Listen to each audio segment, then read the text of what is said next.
kita sempat terhenti seperti jarum jam dinding yang tidak berfungsi. Ada mereka yang jatuh, ada mereka yang sakit, ada mereka yang kehilangan, ada mereka yang meninggalkan. Tidak satu, tidak dua, mereka pergi bergerombol dalam gelombang bernama kematian. Pandemi akan pergi seperti kabut yang hilang sebelum fajar.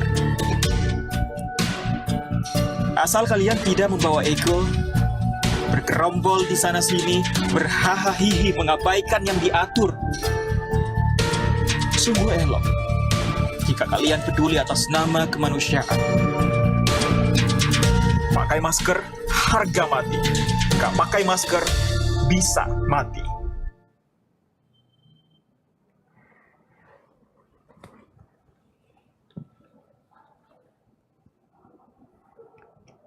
Assalamualaikum warahmatullahi wabarakatuh.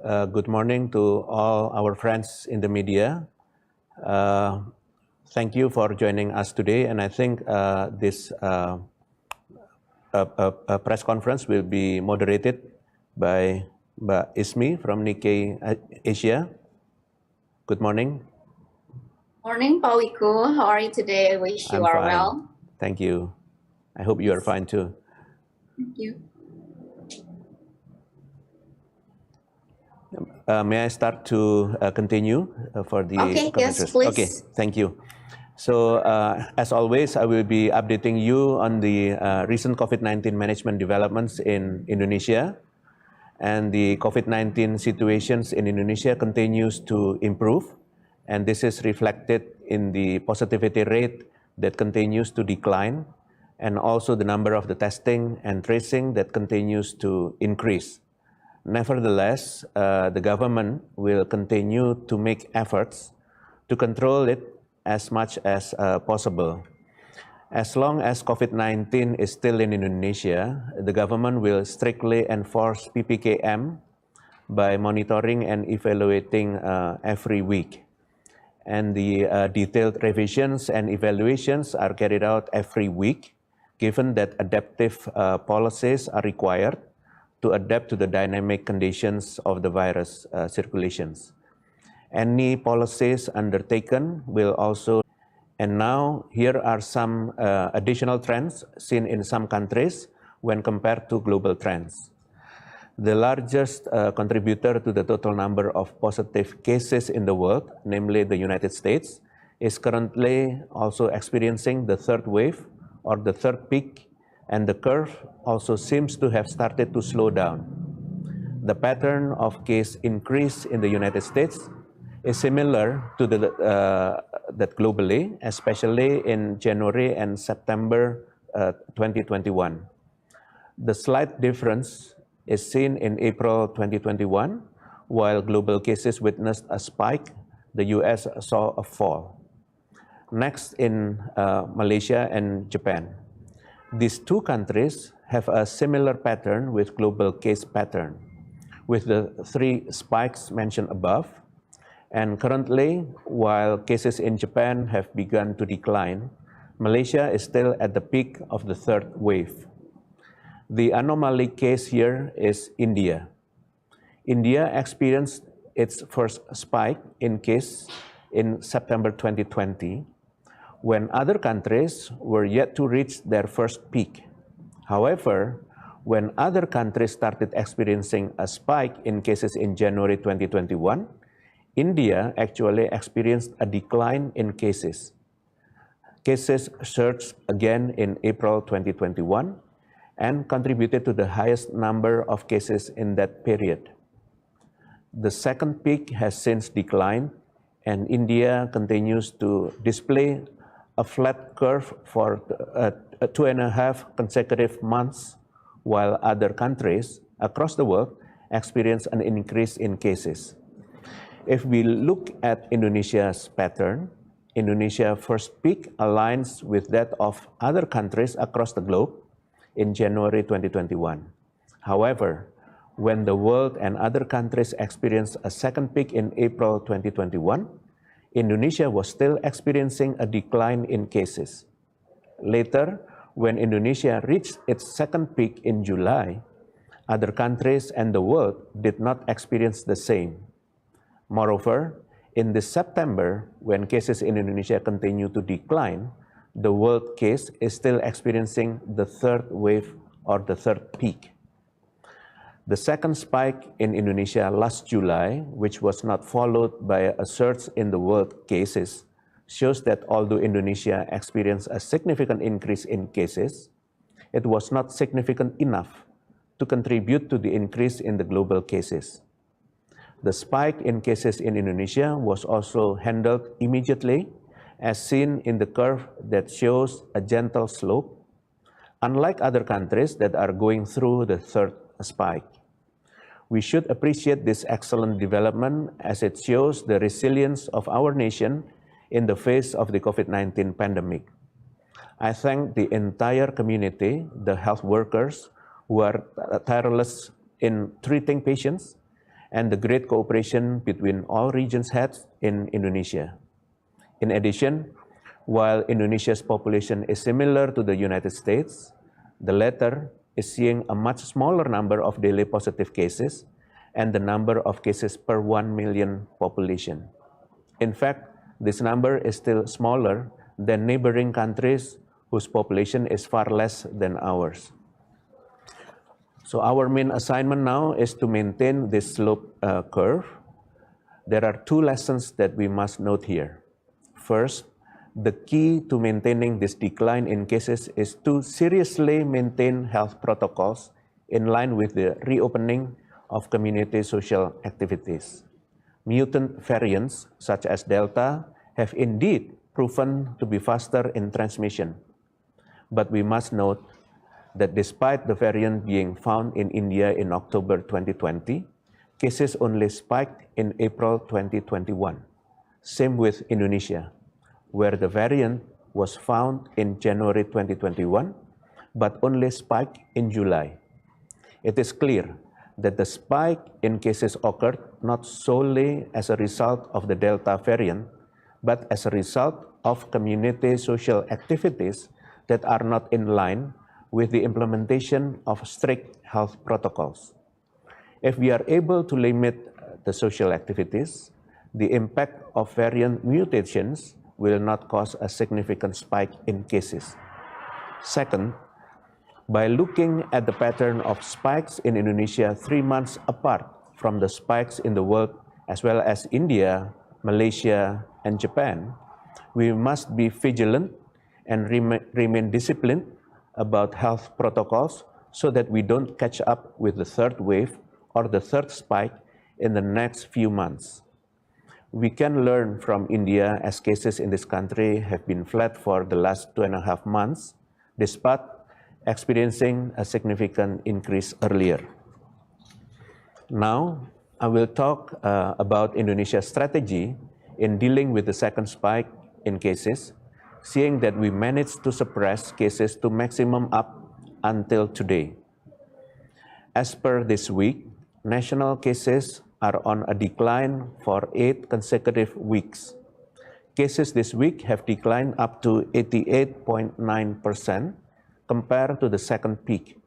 In fact, this week's cases are lower than the first peak and is close to the lowest point that we experienced on the 10th of May. This development could take place because the government worked quickly to draft policies and all levels of society cooperated and adapted to them with discipline. Steps undertaken are as follows.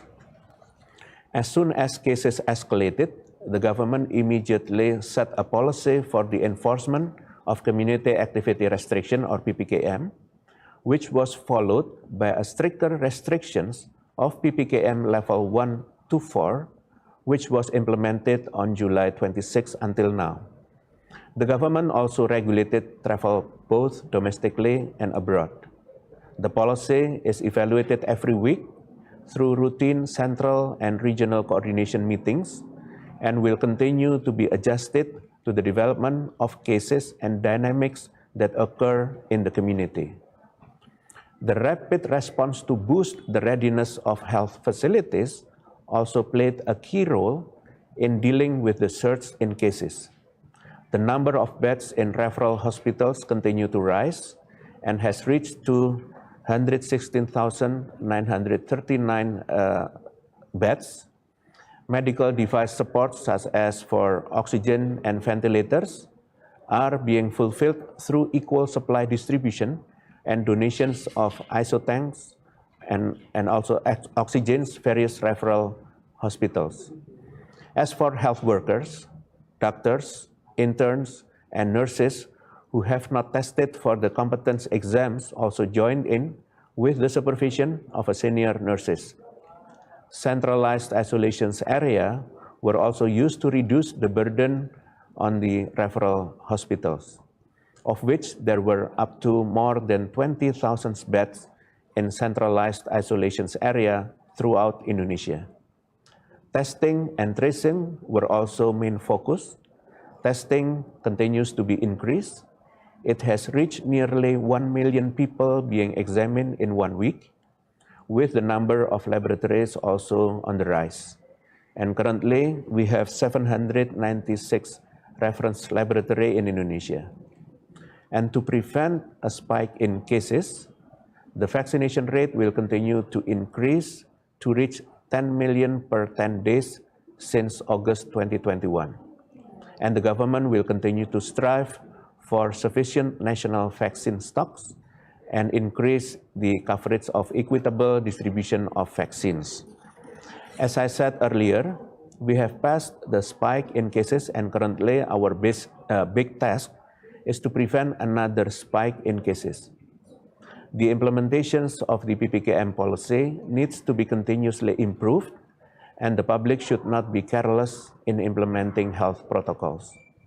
For the record, last week there were 80 laboratories and also cities with low compliance in wearing masks, and 95 districts and cities in keeping their distance.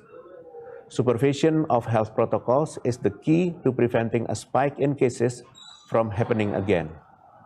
I reiterate that the task force for village or kelurahan command posts and also public facilities are important tools to support the implementations of health protocol supervisions. And currently, only about 41% of villages and groups have formed posts or postcodes in Indonesia. And controlling the second spike in cases has been a great achievement and is the fruit of continuous learning. First, we were adaptive. We were ready to make updates if needed according to the real data on the field. Second, it was a comprehensive effort, meaning that all elements in the community have an important role as a form of shared responsibility. For example, the formation of task forces in villages and sub-districts and in every public facility.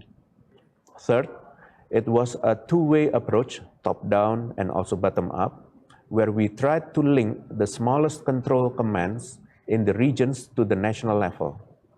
With full confidence and optimism, Indonesia continued to make improvements to the implementation of various existing national COVID-19 control policy. And next, I will convey the role that Indonesia can play in handling COVID-19 globally. Indonesia is a large nation, and this is measured by the number of people in its area. 3.5% of the world population is a resident of Indonesia, and as the largest archipelagic country in the world, Indonesia area exceeds that of Western Europe. These demographic and geographical characteristics are a challenge as well as a privilege for Indonesia in controlling COVID-19. The challenge is that Indonesia risks contributing quite a lot to the world, given the population's density and the many entry points for migrants to Indonesia. However, if Indonesia is able to control COVID-19 well, it will have a major influence in controlling COVID-19 globally. Thank God for the grace of God Almighty, as well as the hard work of the community and the government to consistently control COVID-19 in several layers that has contributed to great results in terms of national COVID-19 cases.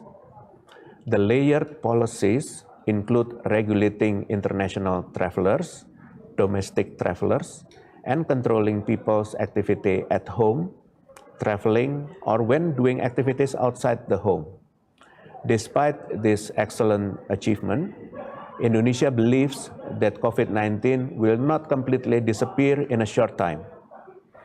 The dynamics are still there, considering that other countries are still struggling to suppress the rate of transmission.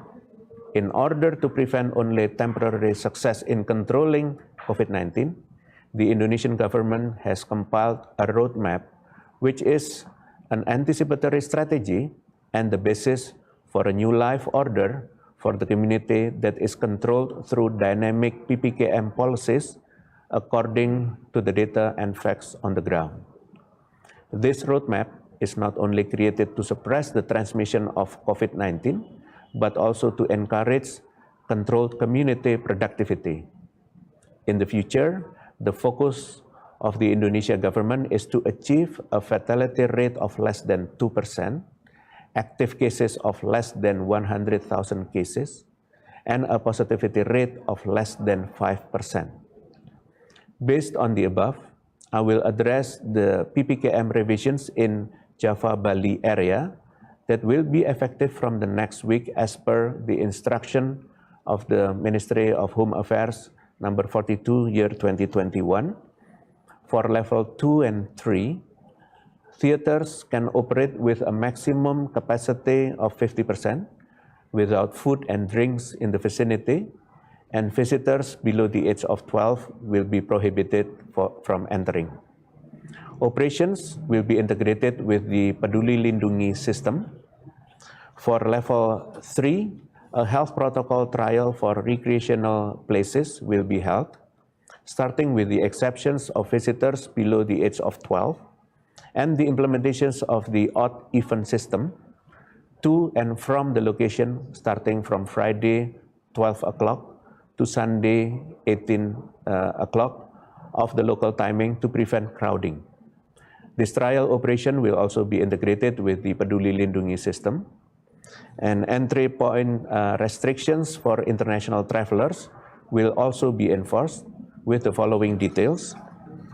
The air entry points only via Soekarno-Hatta Airport and Samratulangi Airport in North Sulawesi, and sea entry points only via Batam in Riau Islands and Nunukan Harbors in North Kalimantan, and land entry points only via a cross-border post or PLBN of Aruk in West Kalimantan and Entikong also in West Kalimantan, and other technical aspects will be further regulated by the Ministry of the Transportation.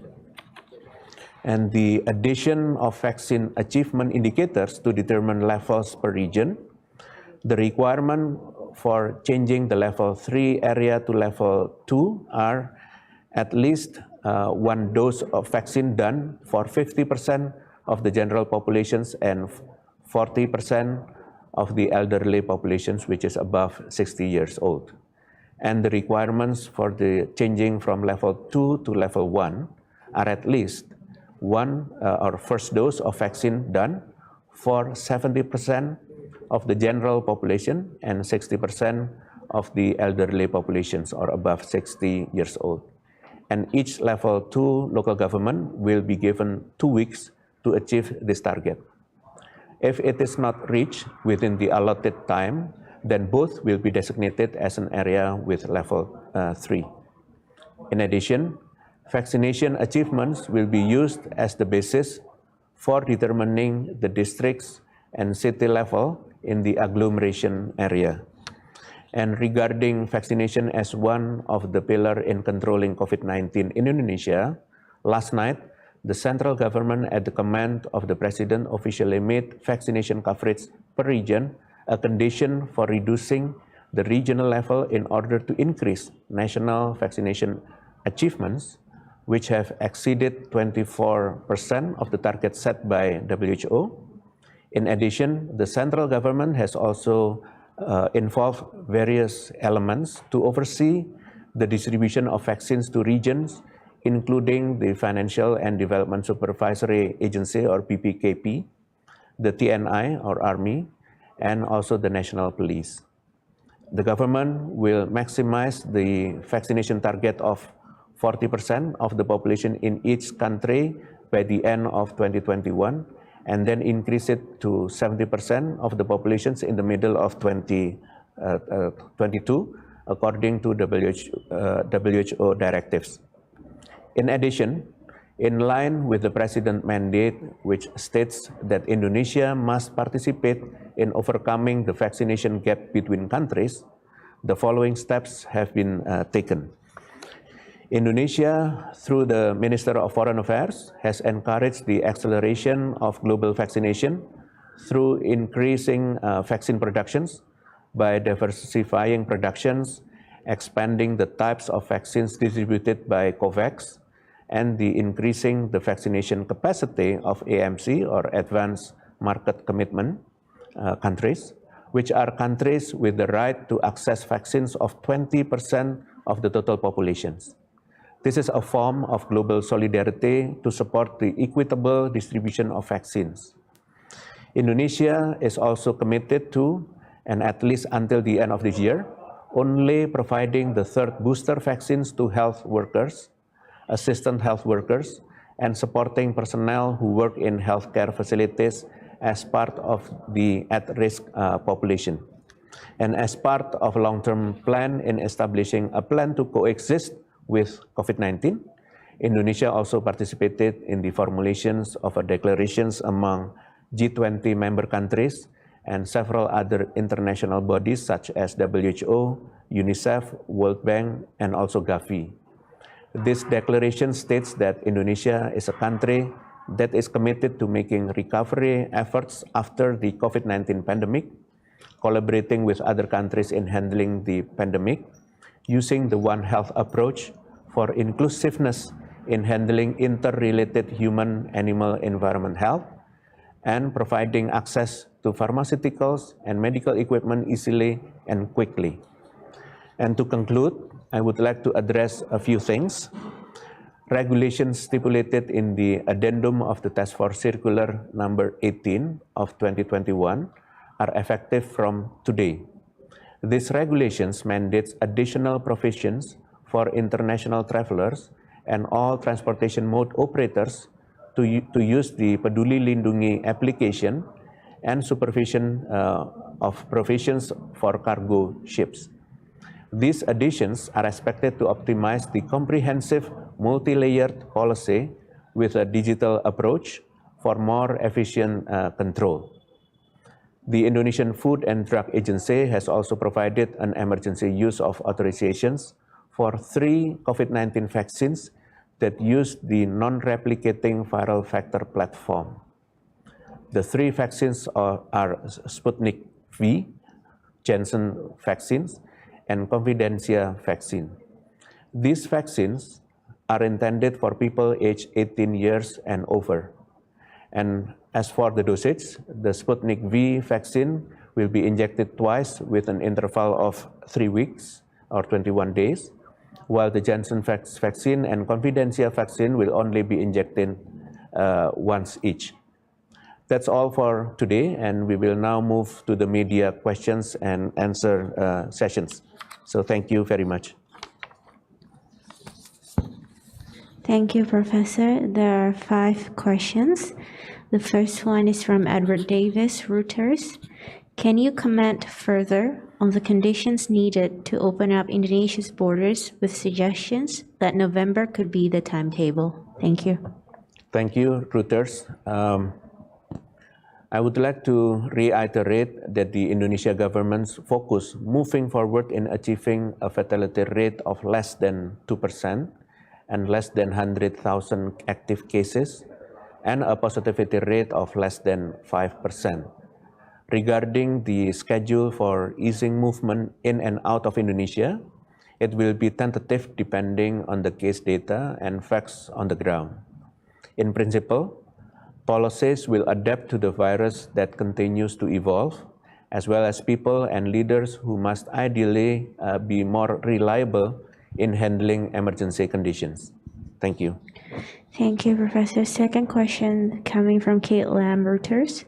Is Indonesia ready if a more virulent variant starts to spread, and have any new ones been detected? Thank you. Thank you, Reuters. It must be understood that viruses always have the potential to mutate, as it is completely a natural process. Not all mutations carry a negative effect that most people are worried about, which is the increase in transmission rates. For this reason, if we only focus on the threat of variants without carrying out the main weapon for controlling COVID-19, it will lead to excessive fear. For this reason as well, the government, on the basis of the cooperation and empowerment of all elements of society, will continue to optimize the layered and tiered COVID-19 control policies to control COVID-19, such as regulating mobility and supervising the discipline of health protocols in all lines, which is in village or kelurahan post, and also COVID-19 task force in Indonesia. And also in public facilities, accelerating vaccination and continuing to accelerate response capacity for 3T efforts, which is testing, tracing, and treatment. And in the future, as we coexist with COVID-19, the government is committed to continuously improving the quality of surveillance or recording of COVID-19 cases, increasing sequencing capacity, conveying information on the distribution of variants in Indonesia in a transparent manner, and being more anticipatory in detecting unusual cases in the field. Thank you. Thank you, Professor. The next question is from Vidyapana, Embassy of Switzerland. Is the government considering loosening or giving flexibilities to the quarantine policy upon arrival to Indonesia, as it has been, among other things, a big challenge to the recovery of the tourism industry? Thank you. Okay, thank you, Embassy of Switzerland. To date, international travelers are still mandated to quarantine for 8 days as per the Task Force Circular number 18, year 2021. Especially for foreigners holding diplomatic visas and service visas related to the official and state visits to foreign officials at the ministerial level and above, as well as foreigners who enter under the Travel Corridor Arrangement or TCA scheme, with the principle of reciprocity, will be exempted from having quarantine for 8 days. This is in order to provide flexibility for state activities which are generally limited and occur only for a short period of time. Aside from that, we urge international travelers seeking entry to Indonesia to fulfill all administrative requirements in accordance with the applicable rules and regulations. In the future, it is possible that there will be changes, either regionally or nationally, as the accelerate and break principle in formulating policies will continue to be the main principle for shared welfare, safety, and health. Thank you. Thank you. The next question is from Marshall Rumlaklak. Sorry for the possible mispronunciation. From Marriott International. What is the plan to open Bali for international tourists, considering case numbers have gone down? Also understand that the G20 summit will take place next year. So do we see Bali reopen this year, or will it be pushed to 2022? Thank you. Thank you, Marriott International. Restrictions on entry for foreign nationals entering are still in effect, as stimulated in the Task Force Circular number 18, as I mentioned before, with exceptions for foreigners holding diplomatic visas and service visas, diplomatic stay permit and service stay permit, and limited stay permit and permanent stay permit, and for health and humanitarian purposes, and the transport that come with their means of transportation, as stated in the ministerial decree of the Ministry of Law and Human Rights number 27, year 2021. And foreigners under a bilateral agreement or TCA scheme, and also foreigners who receive special considerations and permission in writing from special ministries or institutions. Regarding the operational plan of the G20 summit in Indonesia, we welcome the opportunity to host this prestigious event. Fortunately, Indonesia is at the stage where it is able to responsibly carry out of this event. And given that we have remained stable amidst the third wave trends since in other countries across the world, thus we can ensure that this event will be prepared for as well as possible. Thank you. Thank you. This is the last question before the live Q&A session. This one is from Faris Shauki from Husky Energy International Corporation Rep Office, Jakarta. Will task force provide guidance for return to office? Example, parameters to allow 100% work from office requirements for worker to enable working from office. For example, being vaccinated, get weekly PCR swab, etc. Thank you. Thank you. Husky Energy International Corporation. In principle, the Indonesian government formulating tiered and layered regulations to ensure that those carrying out activities are those who are truly healthy, including office workers.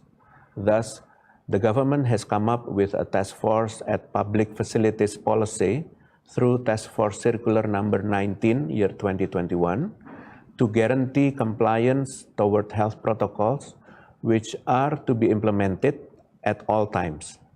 Further details are listed in the latest instruction of the Ministry of Home Affairs. And I think that's what we can respond to the questions from the media. If there is still other questions, please do so, and I will try to respond. Thank you. Yes, thank you very much, Professor, for responding to the question submitted on prior to this event today. First, we have our own GFCC Vice President Wahyudi from Straits Times, asking again about you already mentioned the only foreigners who have diplomatic or working visas are allowed to enter Indonesia. Is there consideration of level of vaccination, either it's first dose or second dose, that would maybe enable Indonesia to let foreigners enter Indonesia, especially for tourism? Yes, of course, we try to ensure that the policy restrictions for international travelers who are coming to Indonesia is to make sure that they are vaccinated, either first dose or complete dose. But of course, not all people in the world right now have all privilege to be vaccinated, but we want to make sure that people who are coming to Indonesia are vaccinated, so that we want to make sure that there is no imported case. And of course, we will be reviewing our policies as the vaccinations continue to progress. Thank you. Okay. Just a follow-up question, Ismi, I'm sorry. Yes, please, Yudi. Thank you, Prof. Wiku, for your time and for your hard work, of course.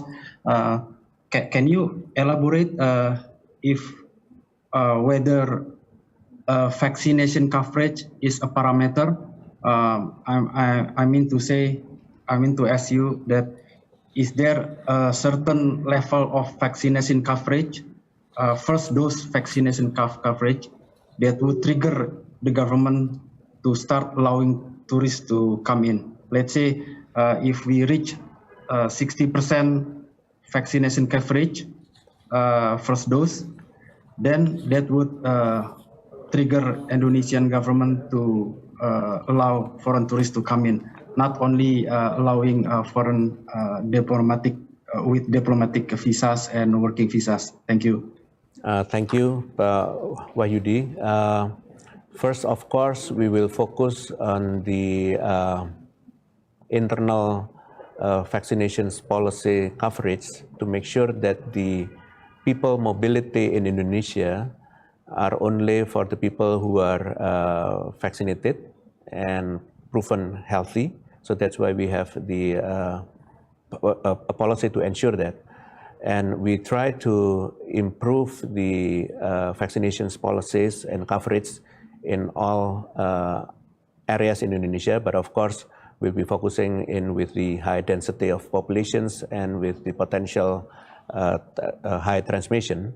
And right now, the coverage is relatively improved and for the first dose, and of course also for the second dose.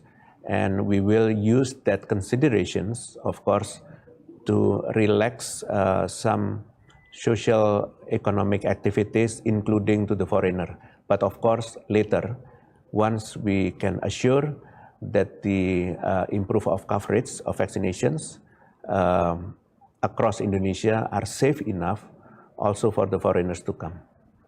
But not Any now. any forecast on the time frame maybe you have or your team have on mind or have evaluated when this might happen possibly? Probably in the next year, when the coverage will reach at least 50 to 70% for the second dose, then probably we will consider to open carefully for the foreigners to come, especially for the business purposes and probably limited tourism. But for now, we still review our achievement and try to improve as fast as possible.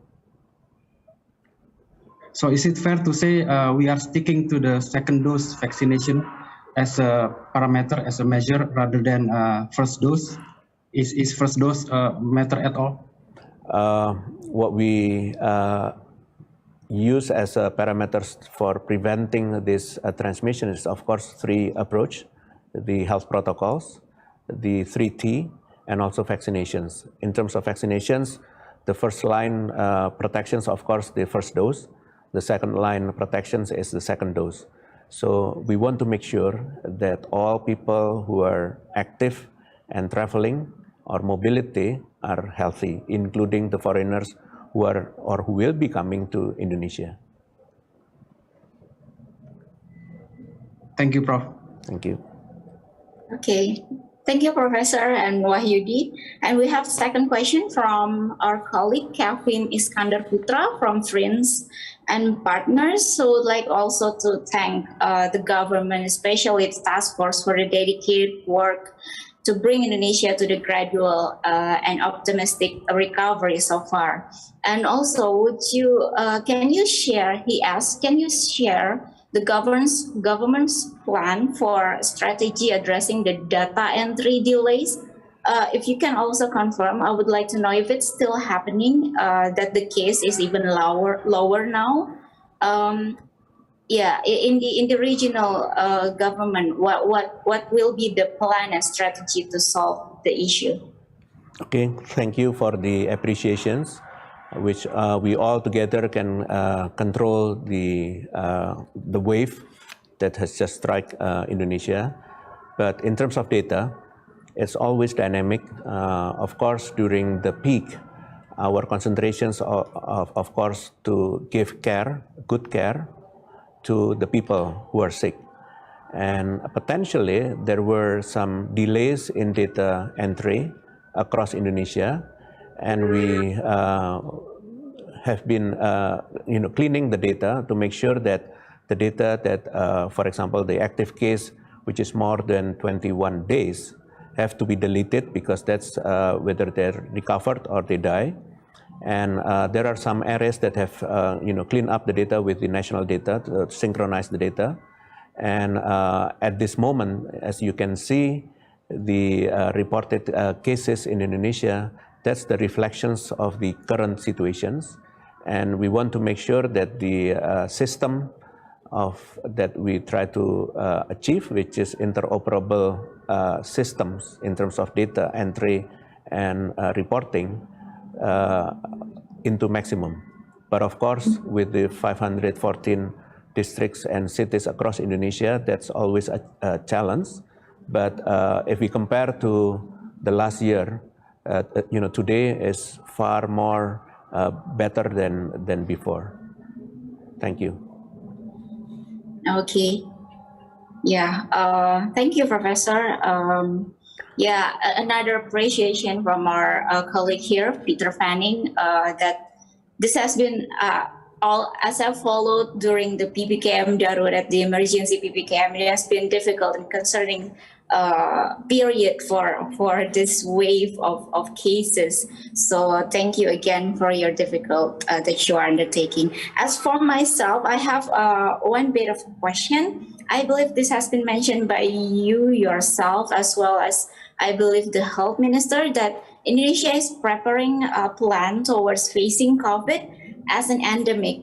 I wonder if this plan or guideline or guidance would be made into like legal or official instrument. If it's a law or if it's a government regulation, can we expect that? And will this also include the plan for border control that I believe many foreigners and colleagues here are also concerning? Yes, of course, when we make the roadmap of transitions from the pandemic to endemic, we try to make sure that our policy really maintain the low cases in all time, which is now is the best example where the restrictions, the multi-layer restrictions have worked very well. And when we want to go to the endemic, of course, we will accelerate while also to make sure that the brake is ready. So that's why carefully we will open the social economic activities while looking at the impact. If there is no impact, we can accelerate more.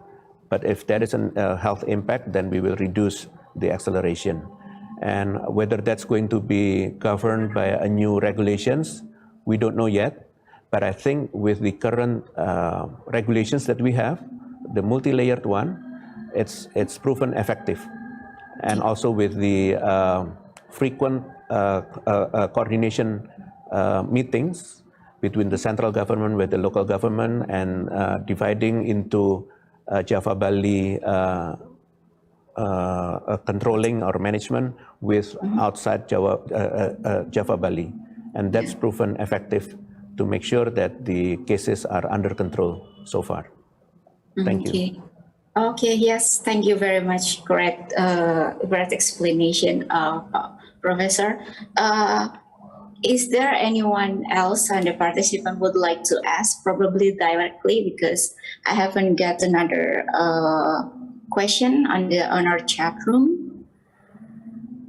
So, any team would like? If there's no, I believe this would wrap our session. So thank you very much, especially Professor, for making our time with the GFCC again. We are looking forward for our next briefing, which we will also hopeful for more improved situation as people are also optimistic towards facing better situation next year as well. Okay, thank you, Mbak Ismi and GFCC that facilitating this press conference for the international media.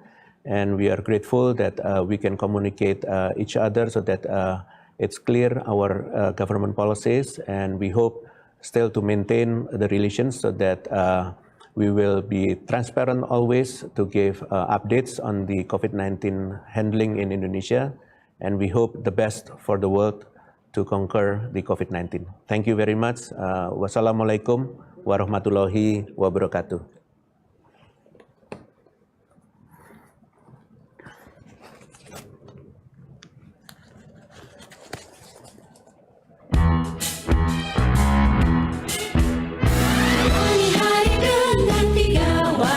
Wajib iman, wajib aman, wajib imun. Berolahraga, riang gembira, mencegah kita jatuh sakit. Makan bergizi tiap hari, tidur cukup itu pasti. berdoa tiada henti.